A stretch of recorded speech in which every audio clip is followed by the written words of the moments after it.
सादा स्वभाव से, सिंप्लिसिटी से परमात्मा की, भगवान की प्राप्ति संभव है। ज्यादा चतुर दिमाग से परमात्मा की प्राप्ति मुश्किल हो जाती है।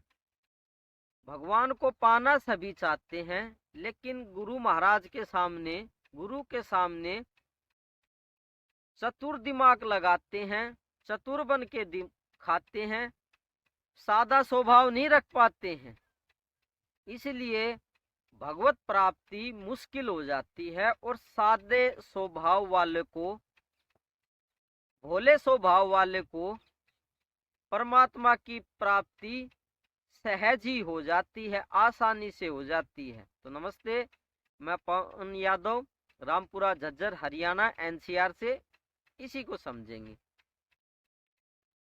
ज्यादातर लोग भगवान की प्राप्ति चाहते हैं, ठीक है, अच्छी बात है, लेकिन साथ में एक गलती क्या करते हैं, गुरु महाराज के सामने ज्यादा बोलते हैं, ज्यादा चतुराई का प्रयोग करते हैं, ज्यादा दिमाग का प्रयोग करते हैं। इससे भगवान की प्राप्ति, परमात्मा की प्राप्ति मुश्किल हो जाती है।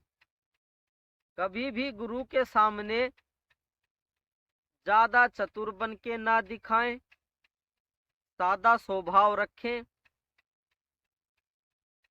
ऐसा उदाहरण दे के समझाता हूं कि मैं क्या कहना चाहता हूं।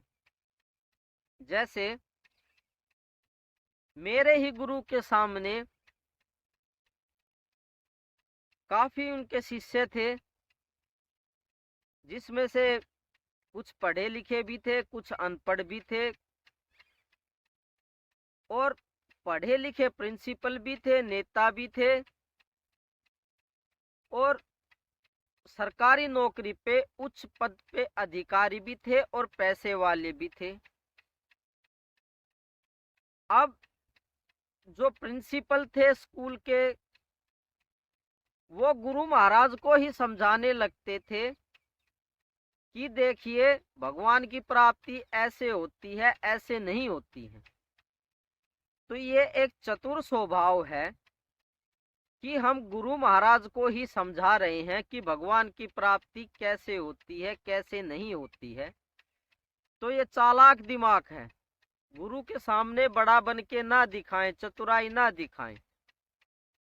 दूसरी बात, काफी लोग गुरु के सामने बैठते थे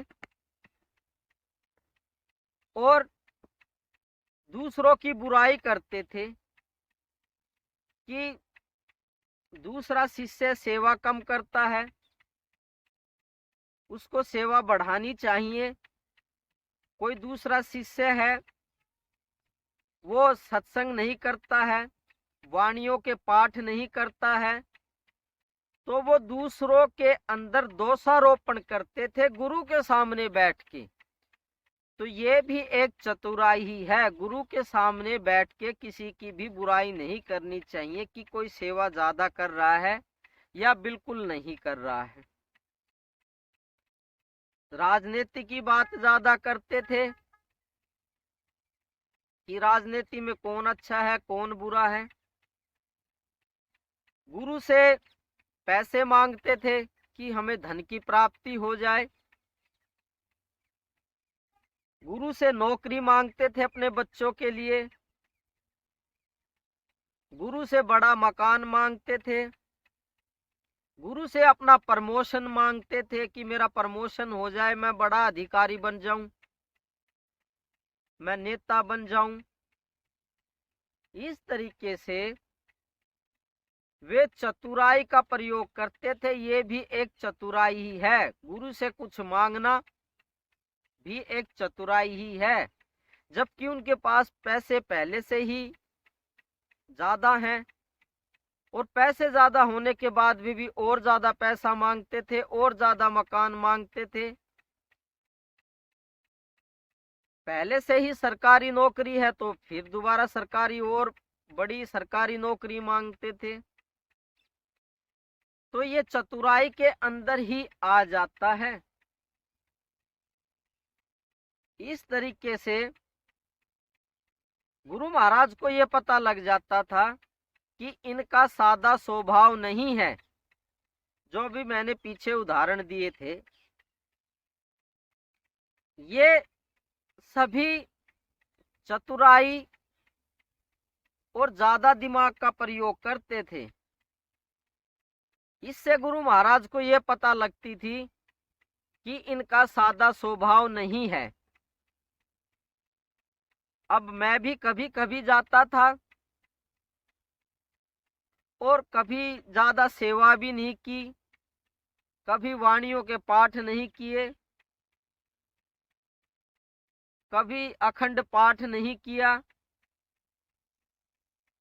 और ना कोई ज्यादा सेवा हो पाई।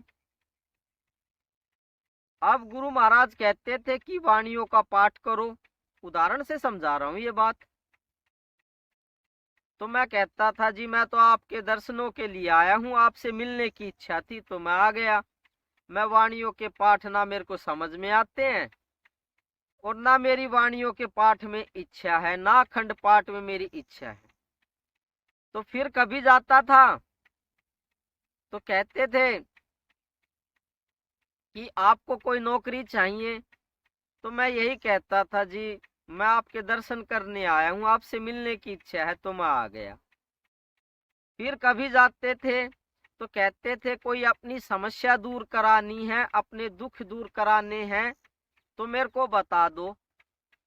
तो मैं फिर भी यही कहता था जी मैं आपके दर्शनों के लिए आया हूं, आपसे मिलने की काफी इच्छा हो रही थी तो मैं आ गया।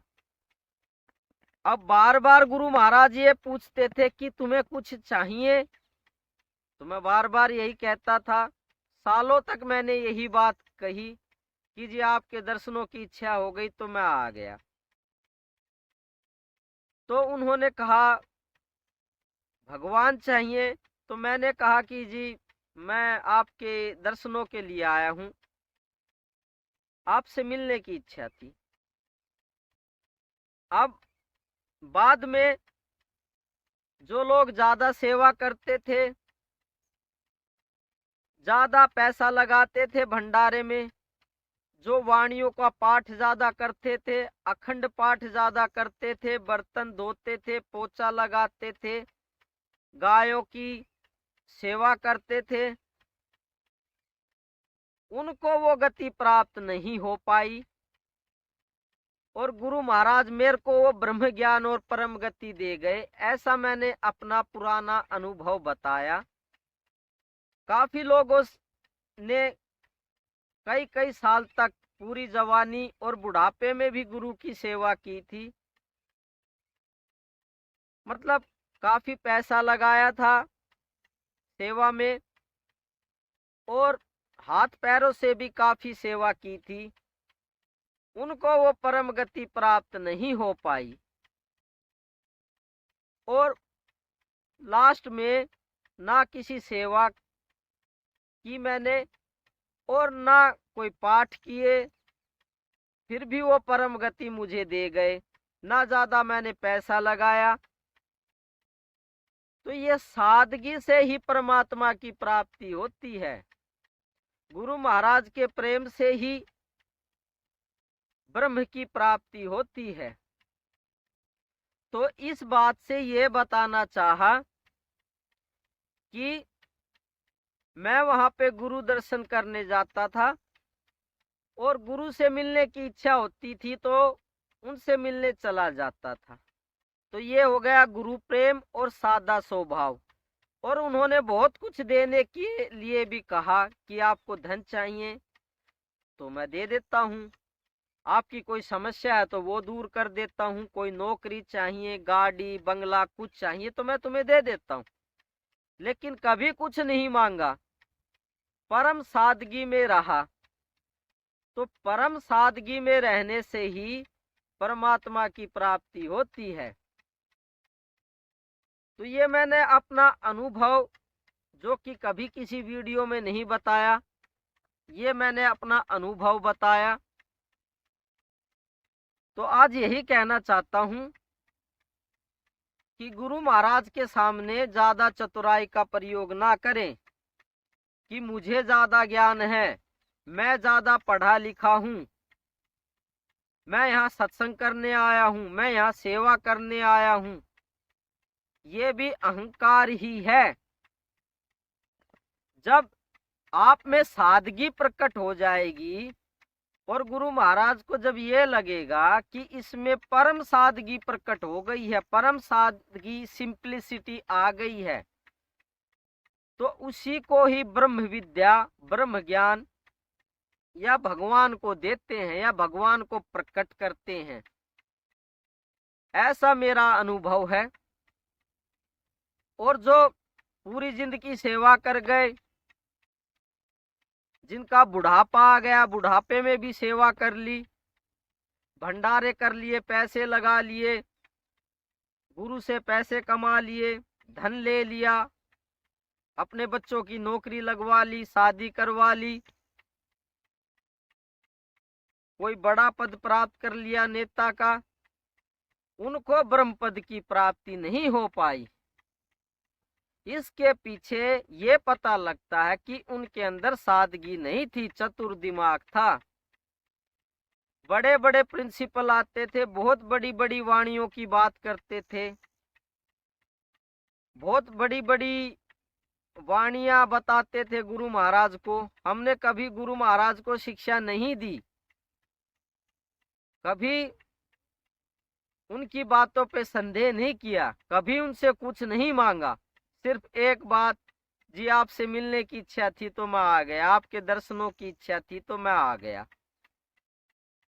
ना कभी वाणी जानी, शास्त्र पढ़े,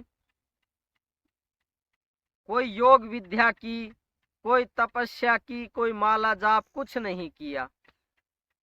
वहां जा करके दर्शन करके खाना खाकर सो गए, उसी में ही ब्रह्म पद की प्राप्ति होगी। कभी चतुराई का थोड़ा सा भी प्रयोग नहीं किया और ना कभी गुरु महाराज के सामने ज्यादा बोला या चतुराई दिखाई या ये दिखाया कि मैं ज्यादा पढ़ा लिखा हूं।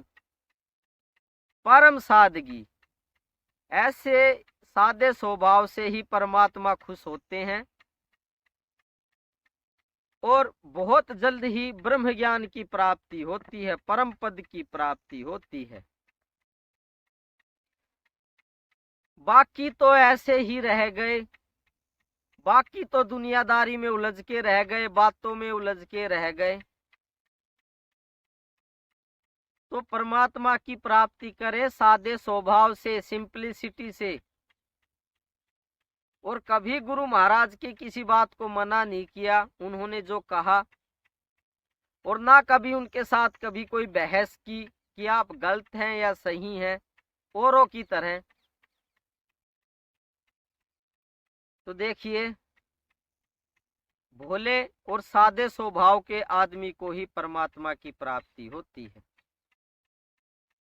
मैं आपको प्रणाम करता हूँ, आप पूर्ण ब्रह्म हैं, ऐसा मैंने देखा है। आपके अंदर भगवान विराजमान है, किताबों में नहीं, हकीकत में देखा है।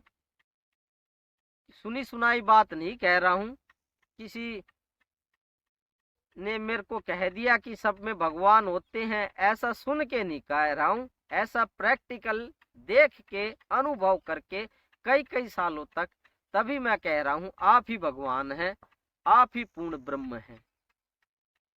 गुरु सेवा से पाइए पार ब्रह्म की था, सादगी से पाइए पार ब्रह्म की था, चतुराई से कभी ना पाइए पार ब्रह्म की था। चतुराई से पार ब्रह्म की था नहीं मिलेगी, सादे स्वभाव से परमात्मा की पार ब्रह्म की था मिलेगी, ब्रह्म की था मिलेगी। था का मतलब होता है भगवान प्रकट हो जाएंगे तुम्हारे अंदर। गुरु सेवा से पाइए पार ब्रह्म की था, परम सादगी से पाइए पार ब्रह्म की था। तो काफी हो गया, कल फिर बात करते हैं कैसे भगवान की प्राप्ति हो, इसी के बारे में।